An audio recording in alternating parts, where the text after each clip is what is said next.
Olá meninas, mais um dia do nosso curso de Promotoras Legais Populares. Espero que vocês estejam gostando das aulas. Na aula de hoje nós vamos falar de um tema muito importante. É o tema a organização do Estado. Como é que o nosso Estado brasileiro se organiza? E para falar sobre esse tema tão importante, estamos trazendo a nossa querida Juliane Galo. Ela é uma grande mulher, guerreira, aguerrida aqui na nossa região e trará esse tema tão importante para vocês. Espero que todos gostem e comentem, curtam e compartilhem nossas aulas. Grande abraço e até mais!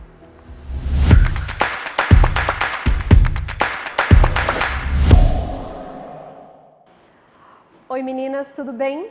Primeiramente eu gostaria de parabenizar e agradecer o convite por estar aqui para ministrar uma aula para vocês hoje aqui no curso de Promotoras Legais Populares. Agradecer e parabenizar o prefeito Rodrigo Achiuchi, aqui da cidade de Suzano, a primeira-dama Larissa Achiuchi, por sempre ser atuante nas causas em prol de políticas públicas para as mulheres, e, sobretudo, com muita honra, agradecer a minha querida doutora Sandra Nogueira, que é a diretora de projetos especiais aqui do SASP, e minha amiga desde a época da nossa militância de defesa do consumidor, e me fez o convite, e eu fico muito feliz de estar aqui para compartilhar um pouco sobre o meu conhecimento, passar um pouquinho para vocês daquilo que eu sei, pois eu sei que vocês sairão daqui multiplicadoras, tanto de cidadania quanto de justiça, que esse é o intuito do curso de Promotoras Legais Populares, para ajudar as mulheres que tanto precisam. A nossa aula de hoje é sobre a organização do Estado e os poderes constituídos aqui no nosso país, e também sobre a importância das mulheres em cada um desses poderes. Primeiramente, eu queria explicar para vocês que antes de nós termos essa divisão, essa tripartição de poderes aqui no nosso país, antigamente não era bem assim. Não há como eu entrar para vocês diretamente explicando como que funciona cada um deles, sem explicar um pouquinho, um breve contexto histórico. Primeiro eu vou passar algumas provocações filosóficas aqui para vocês, e depois eu vou explicar o contexto e depois a gente retorna para lá. Aqui a gente tem uma frase de Shakespeare que fala: há algo de podre no reino da Dinamarca. E a gente abrasileirou isso refletindo que há algo no reino do Brasil. Há muito tempo atrás, pode passar esse slide para mim, que depois a gente volta lá. A organização do nosso Estado, ela era baseada no absolutismo. O que isso significa? Que a forma de organização política era onde o rei tinha poderes absolutos. Isso aconteceu entre o século XV e o século XVIII. Do século XV ao século XVIII na Europa Ocidental. Como esse sistema político ele se sustentava? Naquela época, a gente tinha a ideia de que o rei era uma figura divina e de que tudo que ele falava deveria ser seguido. Então as pessoas praticamente o adoravam, e elas não conseguiam deliberar sobre temas e como aquela sociedade seria realmente organizada. A gente tem alguns teóricos na época que falavam sobre o absolutismo. Eu vou falar para vocês sobre alguns que são os mais famosos e que realmente deixaram algumas marcas, que são utilizadas até hoje, sobretudo dentro da política, mas abrangendo essa questão do absolutismo, que é o Maquiavel e o Jacques Rousseau. Pode passar. O Maquiavel ele defendia a necessidade da concentração do poder nas mãos de um monarca forte. Esse deve fazer de tudo para obter resultados positivos em seu governo, mesmo que tenha que deixar de seguir a ética, a moral e a religião. E aí a gente vem com aquela frase emblemática de Maquiavel, que os fins justificam os meios. Então, para você conseguir resultados positivos dentro daquele sistema de governo, você poderia fazer qualquer coisa. Isso era baseado no sistema absolutismo na época mais atrás. A gente também tem o Thomas Hobbes, que também é um teórico da época que defendia o absolutismo. Ele defendia a ideia da necessidade de um rei forte como forma de preservar a existência da sociedade. Ele falava que só um rei forte autoritário poderia evitar uma guerra de todos contra todos. Hobbes é um contratualista, ou seja, ele diz que os indivíduos de uma sociedade abrem mão de sua liberdade para dar aos governantes poderes absolutos. Ou seja, as pessoas não faziam necessariamente aquilo que elas queriam. Elas faziam com que o rei tomasse sempre as decisões. Nesse contrato social, os indivíduos obtêm proteção e ordem e o monarca pode e deve governar com poderes totais. Essa era uma das ideias do Hobbes. Pode passar. A gente também tem mais um dos teóricos, que é o Jacques Rousseau. ele falava que o trono real não é o trono de um homem, mas o trono do próprio Deus, que entra naquela concepção que eu falei para vocês de uma identidade divina a partir do rei. Os reis são os deuses e participam de alguma maneira da independência divina. O rei vê mais de longe e de mais alto. Deve acreditar-se que ele vê melhor. Essa é mais uma das concepções que sustentavam o absolutismo à época. E aí o que aconteceu? A partir disso, foi criado um novo movimento, que vocês já podem ter ouvido falar, e eu vou explicar um pouco para vocês, que é o iluminismo. A palavra iluminismo, ela já explica um pouquinho sobre si, que é aquilo que é o fato de você iluminar, aquilo que está escuro e você acende. Você tem uma nova ideia, vem um movimento de contestação ao absolutismo. O que isso significa? Que a forma de organização política que defendia uma sociedade guiada pela razão em oposição ao absolutismo e o poder da igreja. Isso aconteceu a partir do século XVIII, na França, que é onde veio a Revolução Francesa, eu vou explicar um pouquinho mais para vocês, e como esse sistema político se sustentou, através da defesa de uma sociedade guiada pelo conhecimento, e a oposição da ideia de que o rei era uma figura divina, e a oposição também do poder da igreja, porque além do poder do rei, a gente tinha o poder da igreja naquela época. Mas o rei, ele ainda falava e discutia muito mais, ele que tomava todas as decisões. O iluminismo, ele veio para poder combater todas essas ideias. Dentro das características do iluminismo, nós também temos alguns teóricos, e eu vou falar sobre alguns deles aqui. O sistema político se sustentou. Foi como eu falei para vocês, aqui acho que no slide vai ficar um pouco repetitivo, mas fala sobre a defesa de uma sociedade guiada pelo conhecimento, a oposição da ideia de que o rei era uma figura divina e a oposição ao poder da igreja. Os teóricos são Rousseau, Voltaire e Montesquieu. Pode passar. Voltaire defendeu a ideia de a monarquia centralizada, onde o rei deveria ser culto e assessorado por filósofos. Ou seja, a gente já entra na questão da discussão, que é uma coisa que vem até os dias atuais, que é onde as pessoas entram em embate de ideias para tomar algumas decisões. Ele afirmava que apenas aqueles dotados de razão e liberdade poderiam conhecer as vontades e desígnios divinos. Aqui tem uma das obras principais dele, depois eu posso até disponibilizar esse conteúdo para vocês, eu acredito que esse conteúdo fique disponível aí, vocês podem dar uma pesquisada. Pode passar. Rousseau defendia a questão do contrato social, o contrato entre a sociedade e a pessoa que governava, entre o rei e a sociedade como forma de promover a justiça social. Se o rei não cumprisse o contrato, a população era livre para rebelar-se. A gente já percebe aí que a gente vai criando uma característica mais parecida com o estado atual, que quando o povo não concorda com aquilo que o rei faz, quando ele quebra aquele contrato, ele inviabiliza aquilo que a sociedade precisa, o povo poderia ter uma opinião mais divergente.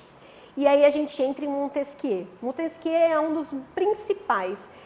No nosso primeiro slide lá vocês veem a Praça dos Três Poderes. E foi ele que instituiu essa questão dos três poderes. Esse é o livro, uma das principais obras dele, que é o Espírito das Leis, que é onde a gente começa a criar leis para embasar a nossa sociedade. Para que assim, os governantes da época, ainda assim na questão da monarquia, mas que eles obedecessem aquelas leis e praticassem para que as pessoas pudessem viver harmoniosamente. Ele era um crítico do autoritarismo político, do absolutismo. Ele foi um dos maiores críticos e a gente vai falar ainda bastante sobre ele. Pode passar. O Estado moderno, a partir do iluminismo de Montesquieu, ele falava sobre o fim do absolutismo e o Estado com os três poderes, que é o que a gente vai falar, que é o poder executivo, o legislativo e o judiciário. Eu vou passar aqui algumas datas, só para vocês terem conhecimento também, A gente teve a questão da Revolução Francesa, que põe fim ao absolutismo na França. E olha que curioso, essa daqui é uma das obras que foi pintada sobre a Revolução Francesa e ela traz uma mulher à frente segurando a bandeira da França. E nessa época, para você ver, há tanto tempo atrás, 1799, a gente tinha a figura da mulher representando a liberdade de um povo. E isso leva a gente a refletir sobre como a gente consegue ver isso na nossa sociedade. Se há tanto tempo atrás a gente usava uma mulher para representar essa liberdade, será que ela realmente que entra naquela discussão, daquele pensamento filosófico que eu falei para vocês? Será que hoje a gente consegue identificar isso na sociedade? Tanto se avançou, tanto foi construído, mas a gente ainda tem dificuldade em reconhecer a mulher como uma das principais e peças fundamentais, tanto para a revolução como para a liberdade dentro da sociedade. A gente teve a independência dos Estados Unidos em 1776, em 1822 a independência do Brasil, né? Aqui no final de 1889 a gente tem o fim da monarquia. Né? E depois vem a proclamação da República em 1889 e 1930, que é onde a gente tem aí, na verdade a gente considera 1891 como o Brasil se tornando, né, uma república. E aí a gente tem aqui alguns detalhes em relação à República das Velhas, né, oligarquias, a política do café com leite, o poder das elites de São Paulo e Minas, que eu acho que é importante. Eu não vou entrar nesse assunto especificamente, mas foram algumas questões marcantes que aconteceram no nosso país para que a gente conseguisse realmente instituir esses três poderes. Pode passar. Aqui também tem mais algumas datas sobre a República no Brasil. Né? A gente vê aqui de 1930 a 45 a Era Vargas, que é quando a gente entrou na questão de escolher um presidente no nosso país. Depois eu coloquei aqui em vermelhinho para vocês saberem, né? Porque eu acredito que vocês já devam ter visto isso em outras aulas, mas é sempre bom a gente reforçar que em 1932 nós tivemos a conquista do voto feminino. De 46 a 51, né, nós tivemos como presidente Dutra, é sempre pouca participação feminina. De 51 a 54, Vargas, né, Getúlio Vargas. De 56 a 61, Juscelino Kubitschek. Em 61, Jânio Quadros, né, e aí até 64, João Goulart. Após isso, a gente tem um marco dentro da nossa sociedade. Embora a gente já tivesse essa questão, né, dos poderes instituídos, a gente entrou na ditadura militar. Nós tivemos aí durante 21 anos de ditadura militar, nós tivemos aí praticamente 11 atos institucionais que eles caracterizavam opressão, eles cerceavam a liberdade, eles tinham retaliação à imprensa, né? Então, assim, foram momentos muito difíceis que foram caracterizados através da ditadura militar. As pessoas, o poder não emanava do povo, né, que é o que a gente caracteriza na nossa Constituição Federal, que é o que caracteriza realmente a separação dos nossos poderes. Então, durante esse período, a gente teve essa lacuna, onde realmente o povo não tinha essa participação, que foi a época da ditadura militar. Em 1985, nós tivemos a redemocratização, né? E foi o início também da entrada das mulheres na política, que quando todo mundo foi às ruas para pedir diretas já, para poder instituir novamente essa liberdade das pessoas de escolherem os seus governantes. E aí a gente vem aqui no slide, na nossa parte principal, né? Aqui eu vou explicar para vocês o que são cada um desses poderes, né, quem os representa e como ele funciona hoje no nosso país. Nós temos hoje os três poderes constituídos, que é o poder executivo, o legislativo e o judiciário.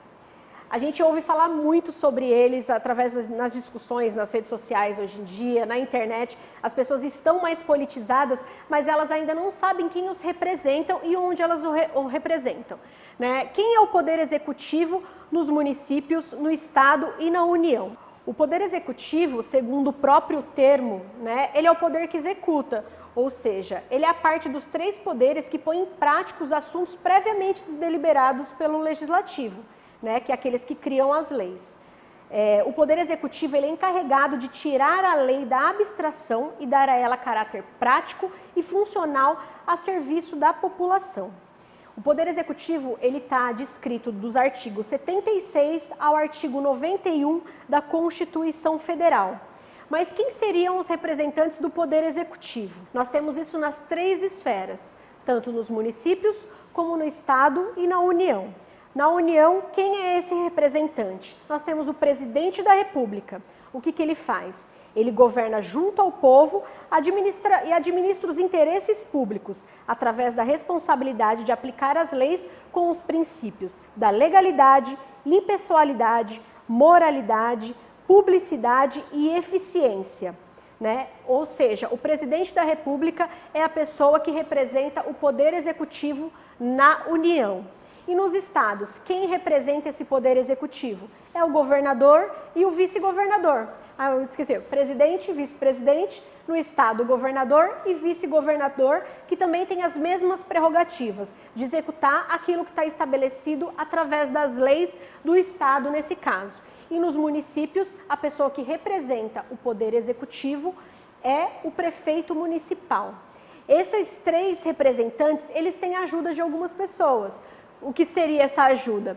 O presidente, ele tem, através dos seus ministérios, né, os ministros, né, e secretarias e algumas agências governamentais. E a sua responsabilidade maior, como eu falei, é aplicar as leis. Dentro do município, nós temos o prefeito, bem como junto com os seus secretários municipais, e no estado a gente tem o governador e os seus secretários estaduais. Logo em seguida, nós temos o poder legislativo. O poder legislativo também atua tanto no município quanto no estado e na União, né? O poder legislativo, a sua responsabilidade aí, na verdade, é de criar as leis. A função primordial do poder legislativo é a elaboração e revisão do conjunto de leis que rege a vida das pessoas e o funcionamento do Estado.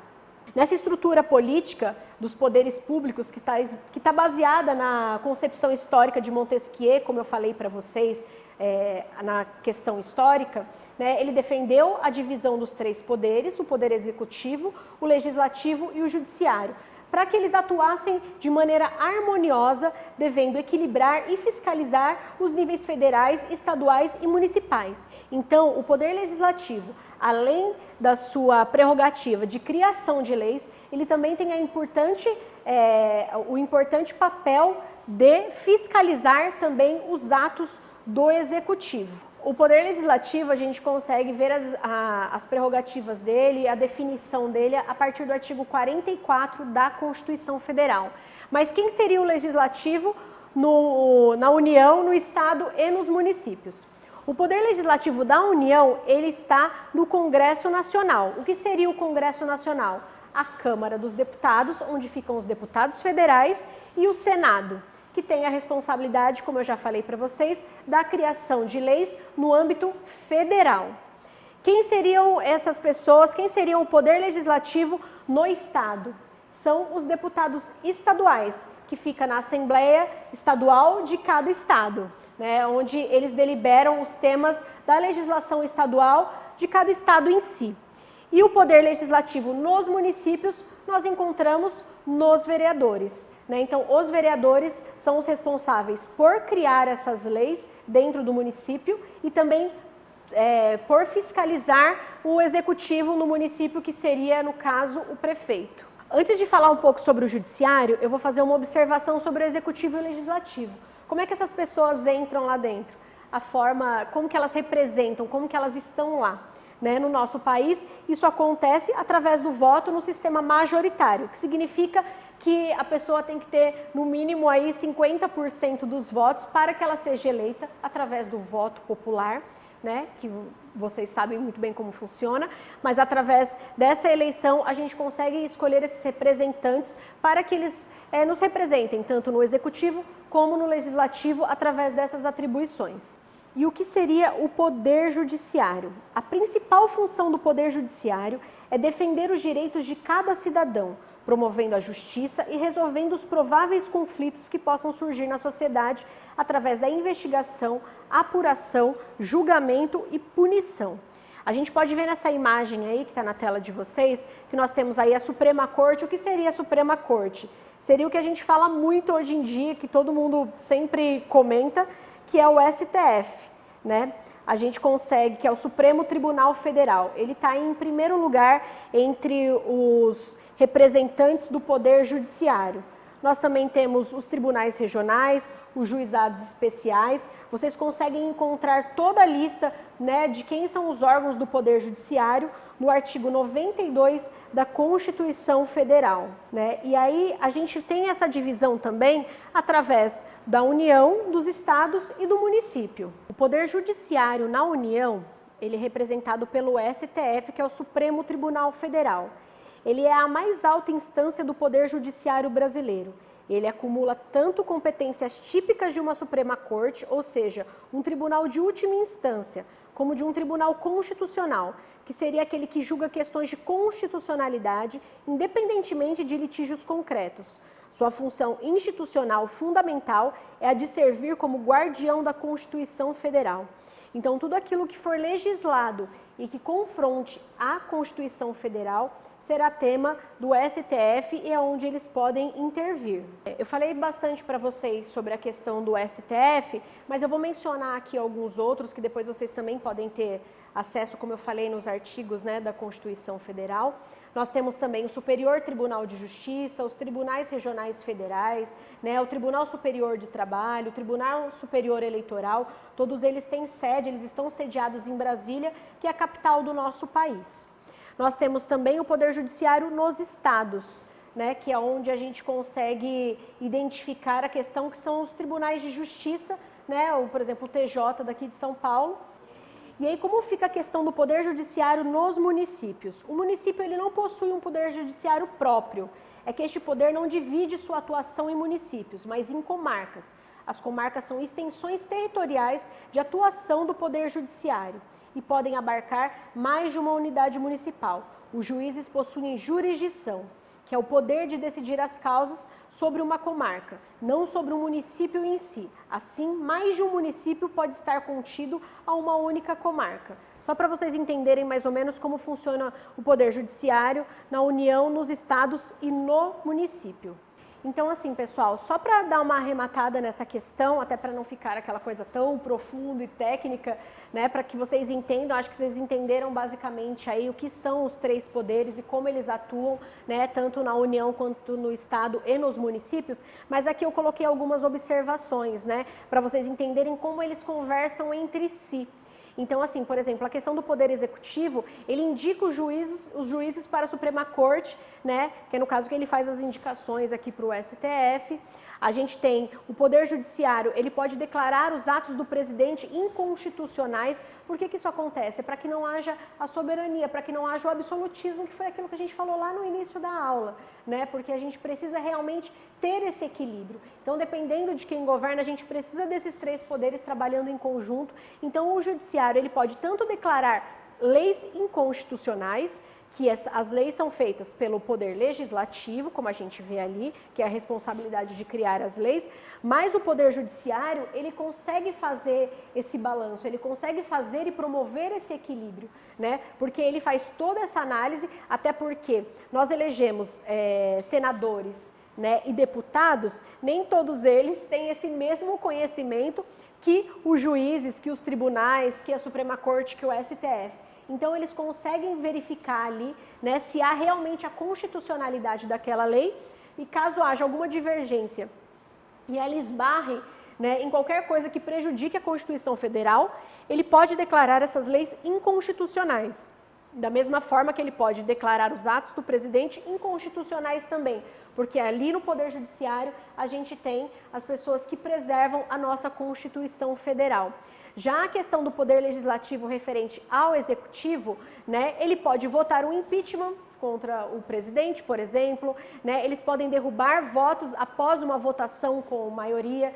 Então, assim, a gente tem também, além da questão da criação de leis, que é a parte da fiscalização, pois se o presidente da República comete atos de improbidade administrativa, se ele faz aquilo que interfere, né, na lei e não está fazendo realmente o que pede para que a nossa sociedade ela haja ou ela flua de maneira harmoniosa, o Congresso Nacional ele consegue intervir, né? E o presidente também pode vetar as leis do Congresso. Então, a partir do momento que é aprovado tanto na Câmara dos Deputados e no Senado, que é o sistema que acontece hoje no nosso país, a aprovação tem que ser, as votações das leis, elas acontecem nas duas casas, né? Depois ela passa para o presidente e ele pode vetar alguma dessas leis também. E aí vem essa pergunta, né? E a participação das mulheres na política? O que isso realmente influencia a questão dos poderes, né? Por que isso é importante para o nosso país?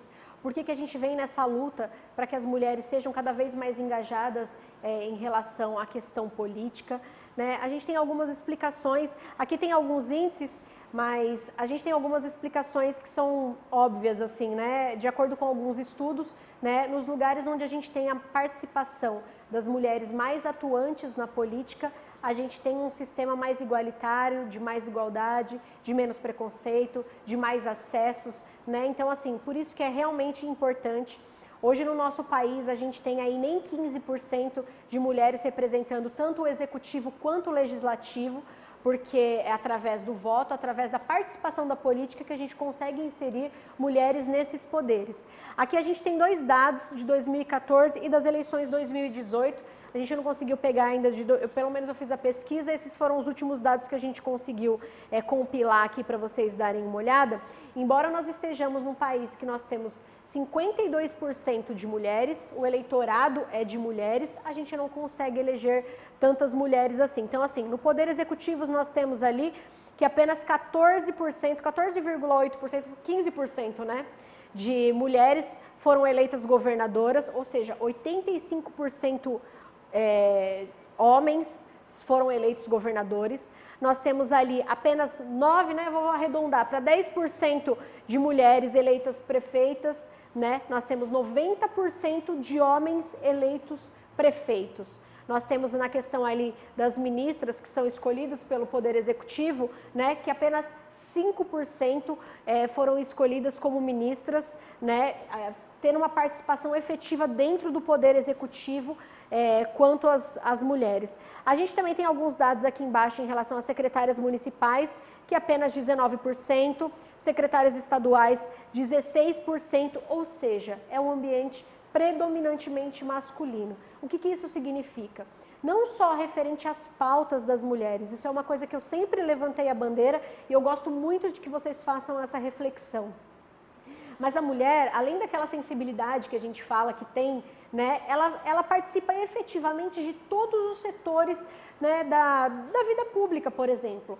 Dos acessos à saúde, a gente sabe que as mulheres vão muito mais aos hospitais, que elas que levam os filhos e elas que estão em contato, né? As mulheres são os maiores profissionais da área da saúde, ou seja, nós precisamos dessa representatividade para que na parte, por exemplo, do poder legislativo, entre as vereadoras, né, entre as deputadas, a gente tenha mulheres lá que consigam representar essa categoria, porque elas entendem realmente quais as melhorias que ela precisa.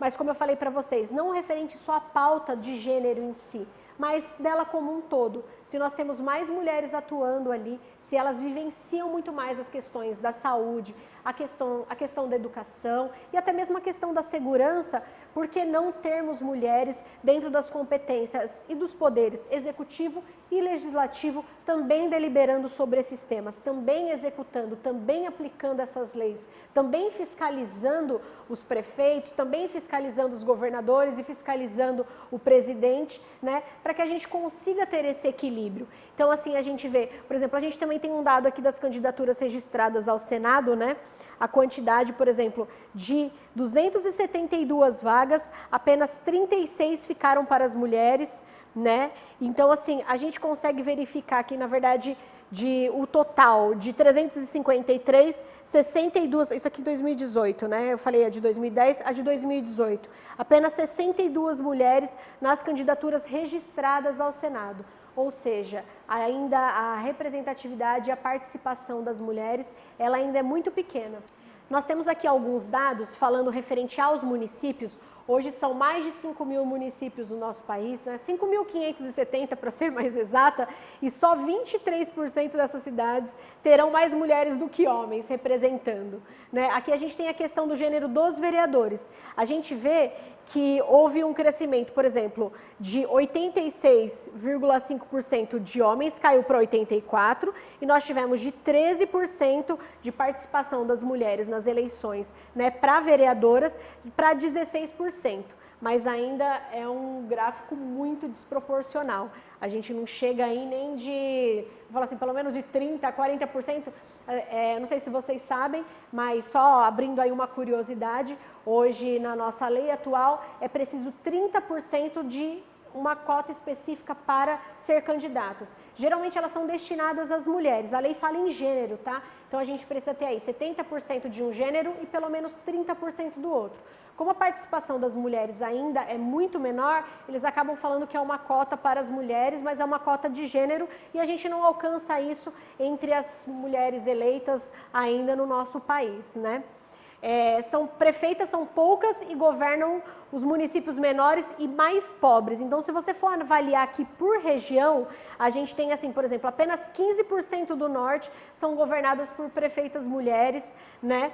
16% do nordeste, né? 13% do centro-oeste, 9% do sudeste e 7% do sul. Né? Ou seja, a gente tem infinitamente maior homens governando, por exemplo, 93% no sul do que de mulheres, né? E aí, lembrando mais uma vez, as mulheres aí representam 51% a 52% da população e apenas 12% das prefeituras do nosso país. E mais uma fonte aqui, 2016, os municípios governados por mulheres abrangem somente 7% da população do país. E do total de prefeitos em exercício, 91% foram eleitas em municípios com até 50 mil habitantes. Então, são municípios um pouco menores. Os municípios maiores e mais abrangentes costumam eleger mais homens, né? E aí vem uma coisa muito curiosa, que é importante da gente falar para vocês, né? A questão da trajetória dessas mulheres, né? Aqui no caso do Poder Executivo, caracterizado através das prefeitas, nesse índice que eu vou mostrar para vocês. Né? 50% dos prefeitos têm ensino superior, dos prefeitos. 71% das mulheres que são prefeitas possuem ensino superior. E 42% delas possuem pós-graduação. O que isso significa? Isso significa que para a mulher ter a intenção e a vontade de estar na política ou mais atuante, ou dela ser considerada preparada, a gente consegue vislumbrar isso apenas em pessoas que têm ensino superior e ainda mais com pós-graduação. Em regra, a mulher ela é muito mais exigida do que o homem. Então, quando o homem dentro da política, né, praticando aquela questão, ele usa os discursos políticos, mas é pouco cobrado da sua questão de ensino, da sua capacidade técnica. Já as mulheres não. As mulheres realmente são muito cobradas e para que elas consigam estar e alcançar esses espaços, elas precisam tanto ter ensino superior como se especializar. Né? E mais uma observação que eu gostaria que vocês também refletissem é que 88% das prefeitas, elas tinham atuação política antes de serem eleitas, né? Então, assim, por exemplo, de todas essas prefeitas que eu falei para vocês, 41% já faziam parte dos conselhos municipais, 41% faziam parte de entidades religiosas, pastorais ou grupos de solidariedade, 33% de entidades de assistência social e 29% através de movimentos sociais. O que isso significa também? Que as mulheres já vivenciavam alguns temas, né, relacionados à política, em relação à administração pública, em relação à questão de conselhos municipais e políticas públicas, para que elas se motivassem e realmente fossem candidatas e eleitas prefeitas. E aí, meninas, o que eu peço para que vocês reflitam, né? Eu vim nessas provocações filosóficas, eu falei para vocês lá no início sobre essa questão de algo de errado, aí, algo podre no reino da Dinamarca, que foi dito por Shakespeare, que foi quando eles começaram a ver que dentro daquela questão do reinado em relação ao rei, existiam muitas coisas obscuras, que foi quando surgiu o iluminismo, que quando a gente foi alterando aí essa ideia do Montesquieu para a tripartição dos poderes, para que a gente instituísse os 3 poderes no nosso país, para que cada vez mais a gente conseguisse manter um equilíbrio nas relações e proporcionar aí qualidade de vida para as pessoas. E aí a gente tem uma frase da Margaret Thatcher, que eu gostaria de ler para vocês aqui, que eu gostaria que você soubesse que existe dentro de si uma força capaz de mudar sua vida. Basta que lute e aguarde um novo amanhecer. A gente precisa que vocês, que estão tendo todo esse conteúdo, todos esses conteúdos que vocês vêm aprendendo, aí, todas essas aulas, através do curso das promotoras legais populares, para que vocês pensem muito nisso, né? Que todos nós somos capazes de mudar a nossa vida, mas a gente precisa lutar para que isso aconteça. A gente precisa adquirir conhecimento, a gente precisa multiplicar esse conhecimento, a gente precisa conscientizar as pessoas de que elas precisam entender um pouco mais sobre a política, elas precisam entender mais sobre os nossos direitos e colocar esses direitos em prática. E mais uma outra questão que entra aqui, que país é esse? Depois de todos esses dados que eu apresentei para vocês, eu queria finalizar mesmo com essas palavras, que um país com a maioria de mulheres elege a maioria de homens. Um país com a maioria de negros elege a maioria de homens brancos. Né? Um país com a maioria de pobres elege uma maioria de homens ricos. Como eu falei para vocês, com essa questão, né, de como a gente escolhe os nossos representantes, né, eu tenho um dado que fala que se você for fazer uma avaliação de pessoas que participam de um congresso, num país que nós temos 52% de mulheres, 90% dos participantes desses congressos são homens.